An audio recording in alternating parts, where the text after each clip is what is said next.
Pour le bateau Roscoff? Voilà, c'est ça. Très bien, bienvenue. Au petit cocktail de bienvenue. Merci. L'appareillage est imminent. Nous sommes sur le ponton principal du port miniature de Saint-Savinien-sur-Charente. Et Janelle, 12 ans, sa petite sœur et ses grands-parents s'apprêtent à prendre le large à bord du Roscoff. Et en matière de navigation, ici comme ailleurs, pas question de plaisanter avec la sécurité. Il faut s'équiper comme dans un vrai bateau. Tout est paré. La croisière peut enfin débuter.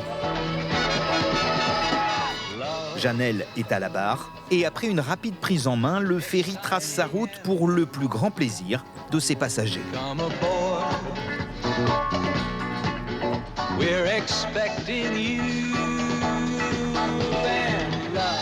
C'est agréable finalement, c'est mieux que de piloter. Aujourd'hui, il y a un peu de trafic sur l'eau et le Roscoff croise rapidement la route d'un autre ferry. Une petite manœuvre et le navire peut remettre le cap sur le port. La jeune capitaine a apprécié le voyage à plus d'un titre. De conduire et puis voir toutes les décorations qui sont autour, les petits carrelets, la grue qui est au milieu, etc. Et je trouve ça hyper agréable d'être sur l'eau.